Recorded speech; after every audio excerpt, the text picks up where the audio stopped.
Vítam vás v druhej časti nášho online kurzu zameraného na syndrom karpálneho tunela. V tejto fáze sa budeme venovať manuálnym technikám a jednoduchým pomôckam, ktoré vám pomôžu uvoľniť napätie v oblasti zápestia a znížiť tlak na nervus medianus. Ukážeme si, ako pomocou jemných tlakových techník a mobilizácie zlepšiť prekrvenie, zmierniť brnenie či bolesť a pripraviť ruku na ďalšie cvičenia. Tieto techniky sú ľahko zvládnutelné aj v domácom prostredí a predstavujú dôležitý krok na ceste k úľave. Takže poďme na to. Prvá technika bude masáž pomocou gélu. My na túto masáž v našej fyzioterapeutickej praxi používame náš FlexTherm gel. Je veľmi účinný, má analgetické účinky, čiže pomáha znižovať bolesť, ale takisto protizápalové účinky, ktoré sú obzvlášť dôležité pri syndrome karpálneho tunela. Čiže nanesieme trošku gélu na oblasť karpálneho tunela. To znamená, že na tej ruke, kde pociťujete symptómy, príznaky a máte karpálny tunel, na tej ruke budeme ošetrovať a masírovať túto oblasť. Čiže dáme si trošku gélu, rozotrieme gel v oblasti celého zápestia. Takisto si premasírujeme aj predlaktie, ktoré sa takisto často preťažuje práve pri karpálnom tuneli. Následne takýmito kruživými pohybmi pri tejto prvej technike si premasírujeme celú oblasť. Čiže nebojíme sa prejsť tým zápestím, nebojíme sa prejsť celou touto oblasťou, pretože práve toto sú miesta, kde dochádza ku kompresii a útlaku nervu mediánu. V tejto oblasti sa nachádzajú dve kosti, ktoré sú prepojené silným väzom, ktorý je stiahnutý pri tomto syndrome a utláča tento nerv.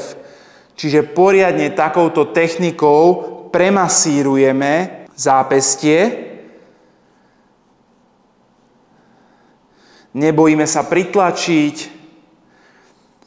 a ideme mierne od konca predlaktia kruživými pohybmi až smerom na zápestie. Premasírujeme.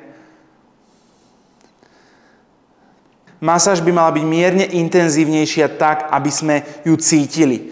Aby sme cítili, že sa niečo uvoľňuje. Pokiaľ nám dojde gel, dáme si ešte trošku gelu, čiže dáme ešte trošku. Opäť nanesieme a premasírujeme. Kruživé pohyby, ťahavé pohyby, stredom karpálneho tunelu do strán, do jednej strany, do druhej strany. Primárne celú túto vetvu, kde následne dochádza k inervácii prvých troch prstov. Premasírujeme si takýmto spôsobom pekne celé to zápestie a nebojíme sa potom prejsť aj na samotné predlaktie. Čiže môžeme postúpiť od stredu predlaktia smerom k zápestiu, prejdeme karpálnym tunelom až na samotnú dlaň, ktorú sa takisto nebojíme premasírovať.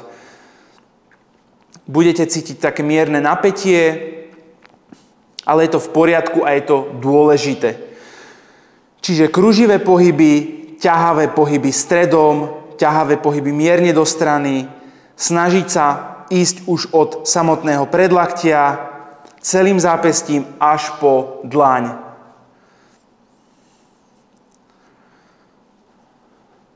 Túto masáž môžete kľudne vykonávať spoločne so mnou.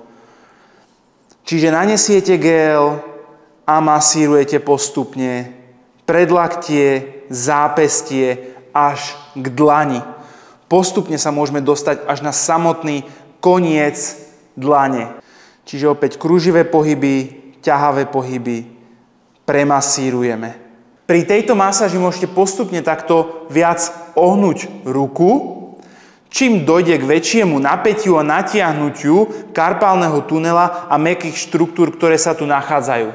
V tomto natiahnutí môžete opäť pokračovať, čiže zase takisto Premasírujete zápestie, jednu stranu, druhú stranu, stredom, od samotného predlaktia cez stred zápestia.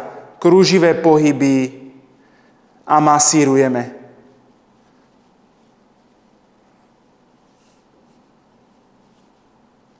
Práve tento FlexTherm Gel má teplý, ale aj trošku chladivý účinok. To znamená, že spočiatku pociťujete chlad, ktorý následne prechádza do teplého efektu, čo spôsobí, že naše cievy a mäkké tkanivá sa stiahnu a následne roztiahnu.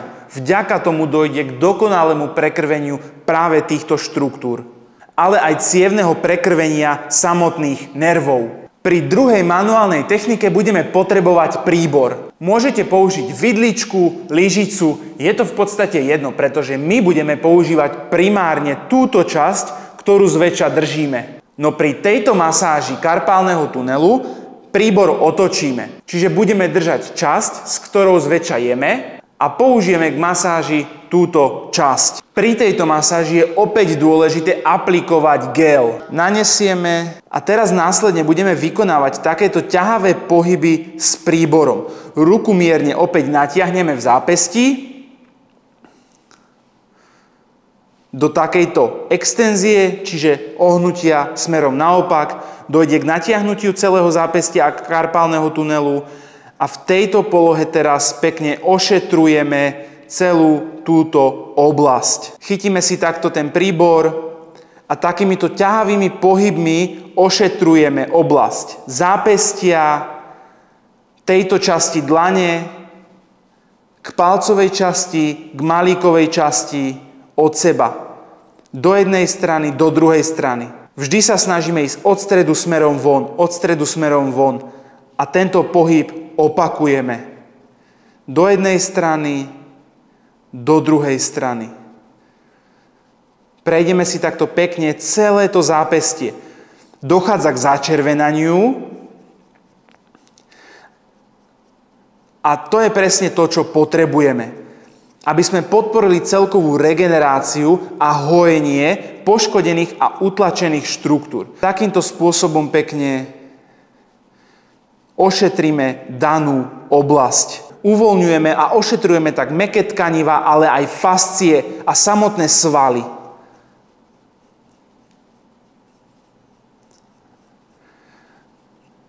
Túto masáž doporučujeme robiť 5 až 10 minút.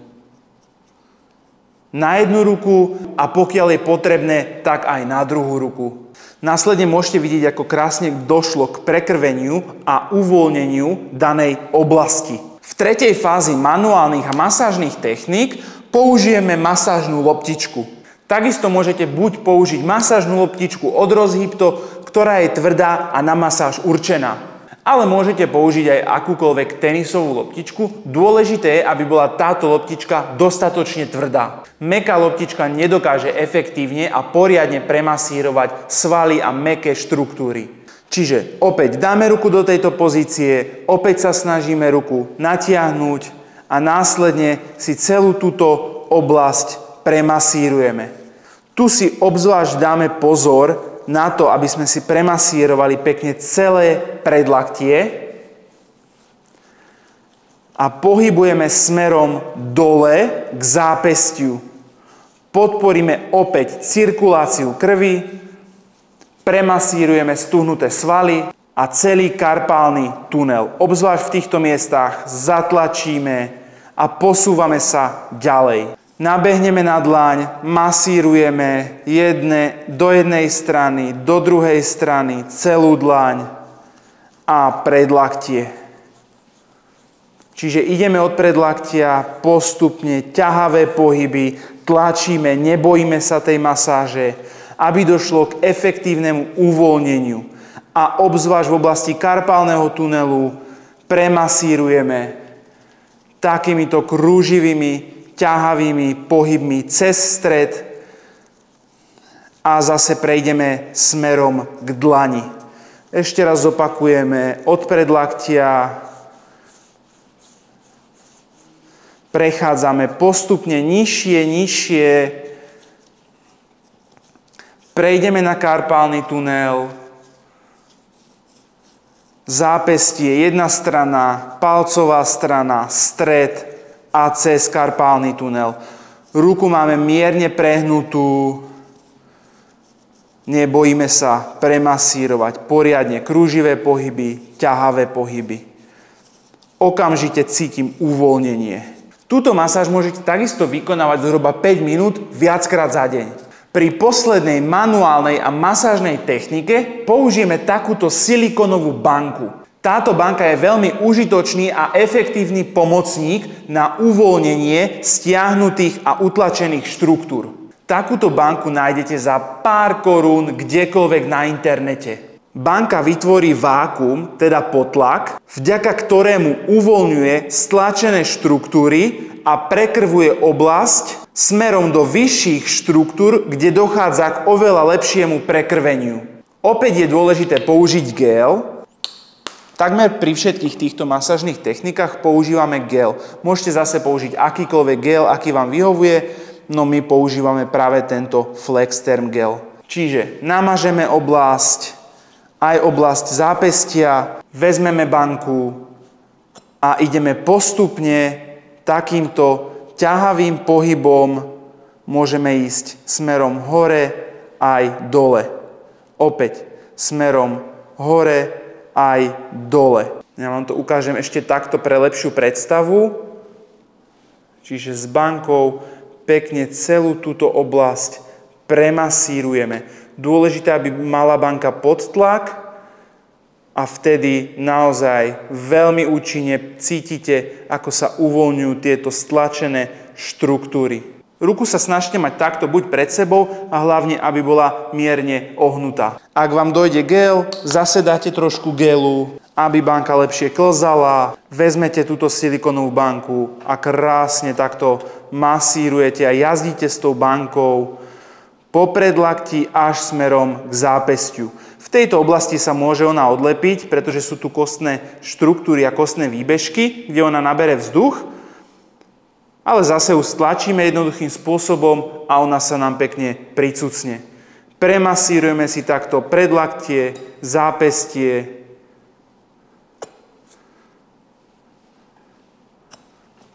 Nebojíme sa ju stlačiť aj na tej dlani.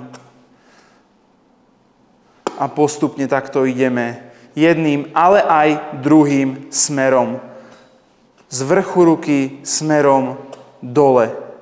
Pokiaľ sa banka odlepí, nič sa nedeje, pricucneme znova a pokračujeme. Dáme si ju na zápestie, pricucneme, necháme chvíľku pôsobiť. Snažíme sa, aby bola ruka natiahnutá a premasírujeme zase tento karpálny tunel, tento priestor, ktorý je v najväčšom útlaku. Čiže ešte raz s bankou pekne premasírujeme predlaktie a ideme na zápestie. Tuto to budete najviac cítiť, ale má to naozaj jeden z najväčších efektov pri tomto syndrome. Lebo práve ten väz, ktorý tlačí a spôsobuje kompresiu na nervus medianus, tá banka dokáže pekne prekrviť a hlavne uvoľniť. Čiže takto pekne premasírujete celú oblasť.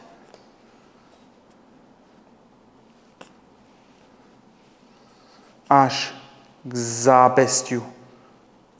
Tieto masážne techniky by vám mali zabrať 10 až 15 minút podľa potreby a viackrát za deň. Techniky a masáž máme za sebou. V počiatočnom a prebiehajúcom stave nepríjemného dráždenia a bolesti ruky venujte týmto technikám určite o pár desiatok minút naviac. Využívanie manuálnych techník a pomôcok môže výrazne prispieť k úľave od ťažkosti a k lepšiemu fungovaniu ruky v pomerne krátkom čase. V ďalšej, tretej časti sa už pustíme do konkrétnych cvičení, ktoré budú na tieto techniky nadväzovať a pomôžu uvoľniť, rozhýbať a spevniť celú oblasť zápestia. Vidíme sa v tretej časti. Ahoj!